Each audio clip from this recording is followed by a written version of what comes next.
Welcome to the Know. I am Ashley. It's Friday. That means it's going to be a weekend. In fact, for those of us in the US, it is a long weekend, so we're not going to have news for you guys on Monday, but we will still have something, so keep an eye out. Just wanted to give you a little heads up there. But as far as what we're dealing with now, it's the news. The developers of Battlefield 5 said earlier this week the game is not going to be pay to win, they promise, but that doesn't mean there's not going to be extra opportunities to pay them. Polygon's reporting the game will have two currencies, one of which will be a premium currency that you can purchase with real money. And publisher EA says that premium currency can be used to buy cosmetic items. The other will be something called a grind currency, which you can tell where they're coming at it there. It can be earned only through gameplay. So, definitely sounds like they are going to do something similar to the Overwatch model here, where they're focusing really on cosmetics. For that, there's a reason. You might remember EA and developer DICE suffered a lot of blowback from fans after another one of their games, that being Battlefront 2, put gameplay progression items inside loot boxes you could buy with real money. And that was removed after a major outcry, and admittedly it was removed the night before release, so only early access people ended up getting that balance messed up. But yeah, apparently microtransactions, they never fully go away. Battlefield 5 will launch widely October 19th for PlayStation 4, PC, and Xbox One, and I'm sure we'll get a lot more details as well next month here at E3. I got a little bit more information about what Death Stranding will look like thanks to some of the actors in the game. Mads Mikkelsen said in an interview with Total Film magazine that players need to work together in the game, saying that the gameplay needs collaboration from different people from different parts of the world, which seems to tie in with previous comments from another actor in the game, Norman Reedus, who said the game has elements of social media. While Mikkelsen said in the past he doesn't necessarily understand the plot of the game, in fact, no one seems to except Hideo Kojima, he told Total Film the whole concept of playing the game, as I understand, needs collaboration from different people from different parts of the world, which is also another level of fantasticness. The creator, Hideo Kojima, has harped on players collaborating in the past. You might remember there was a special cutscene in Metal Gear Solid 5 that could only be activated if every player, that is every player of the game, got rid of their nuclear weapons. So some interesting tidbits to chew on, for sure, until we get more concrete information anyway. God of War continues to sell like crazy. It's doing well, very well for PlayStation. The game's now sold more than 5 million units after just 1 month on the market. That's according to industry insider Daniel Ahmad, who added that the number was up from 3.1 million units sold in the first week. In addition to being the fastest selling PlayStation 4 exclusive, the game also had the largest exclusive digital launch of any console game to date, according to researcher Superdata. Keep in mind, that's a lot of qualifiers, the largest exclusive digital launch of any console game to date, but it's still pretty impressive. The game sold an estimated 2.1 million global digital units last month. The researchers said the total is more than double the number of Sony's second largest exclusive launch, Uncharted 4. So, an accomplishment to be sure. For a lot of us, this coming weekend is a 3-day weekend thanks to Memorial Day Monday, and Steam is encouraging gamers to dust off some old titles in their library. They're calling it the Spring Cleaning Event, and they're even offering a special badge for players who dig into old games. You can also get trophies like Another Chance if you play a game you've previously spent less than an hour playing. There's also one called Blast from the Past, which you can get for playing the first game you ever bought on Steam, and that special event is going to be running through May 28th. Speaking of Valve and Steam, apparently they are not too happy with Apple these days. The company accused Apple of blocking the STEAMLINK app that lets you stream games from your PC to your iPhone or iPad. Valve says Apple's rejected the app, which means that while it's in beta on Android right now, it won't appear in the App Store, at least for now. Valve said in a statement Apple approved the iOS version to release on May 7th, but then apparently reneged due to business conflicts with app guidelines that had allegedly not been realized by the original review team. Valve said it's appealed that decision and say they hope that Apple will reconsider. Otherwise, you're gonna be missing out and it's gonna be all on Android.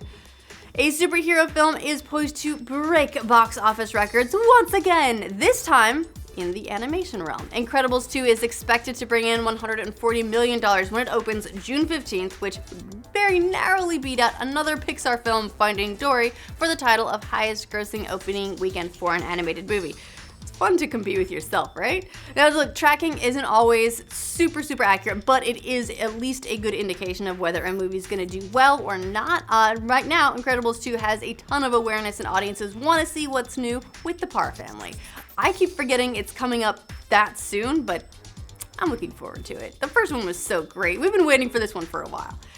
Just as Solo hits thousands of screens across the world, words come that one of his most iconic adversaries may also be getting the big screen treatment. And this is a huge relief. We talked a little bit about this in a previous update that Lucasfilm was feeling a little bit more lukewarm than hot about some of these character spin-offs because estimates for how well Solo is going to do have decreased.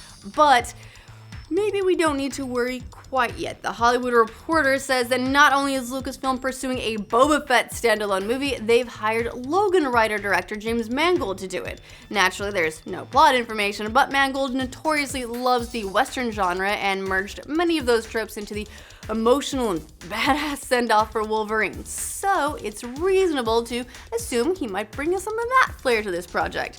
There's fan speculation the movie could take place before Star Wars A New Hope or after Return of the Jedi, presumably after he escapes the Sarlacc stomach, because otherwise, well, it's gonna be a really boring movie if it's just while he's in there. Or it could be like The Cube, if you guys saw the Cube movie, except just in a Sarlacc. Or maybe we just don't do that at all. Maybe we just do something else. Anything is possible at this point. It's worth noting, Lucasfilm hasn't officially announced the movie. The trades like Hollywood Reporter and Variety, they don't usually run stories that aren't well sourced, so this is probably all true, but Lucasfilm isn't announcing, and that might mean that they're waiting to see how Solo does at the box office before they actually commit. I think I know what we're all thinking here, though. Where's Obi-Wan? Come on. Are your devices spying on you? Yay! Look, it may sound sci-fi and maybe even very appropriate given that Detroit Become Human came out today and we're all getting that futuristic vibe, but this did actually happen in Seattle to a couple who had a very unsettling experience with their Amazon Echo. Apparently, the smart device recorded a private conversation between the two and sent it to someone they knew. The woman, identified only as Danielle, told a local news station they got a call from the person who told them that he had received audio files of recordings from inside our house. She added, "At first my husband was like, no you didn't," and the recipient of the message said, "You sat there talking about hardwood floors." And we said, "Oh gosh, you really did hear us." The best conversations to get sent, right? Amazon said the couple had accidentally triggered the device by saying something that sounded like Alexa. In fact, I probably triggered your devices if you've got them, so yay me. And the device also heard something like a send message request, but Amazon added that they're investigating. And the couple, understandably, well, they were freaked out, said they're never using the devices again. So, welcome to the future. Now, finally, this is a news that we kind of hoped we would never have to report on in the gaming world.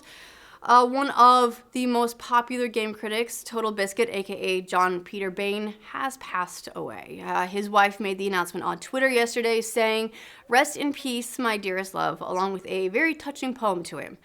Bain had previously been diagnosed with bowel cancer, which was in remission, but it returned last year, spread to other parts of his body. He announced less than a month ago he was retiring from games criticism and cited his health issues as the reason. Bain's known as champion of smaller indie games. He had a lot of fans in the gaming world. Player Unknown, aka Brendan Green, tweeted, "Truly saddened to hear we've lost Totalbiscuit. He was a giant in our industry and will be sorely missed." And Overwatch League also tweeted, "Thank you for everything. You'll be missed, Totalbiscuit." And you've probably seen a lot more of this on social media because he meant a lot to the video game industry, and he was 33 and cancer sucks. So if you were influenced by Totalbiscuit, if he had an impact on your passion for video games, if he introduced you to a game, shout out in the comments and let's share that together. It sucks that he's gone.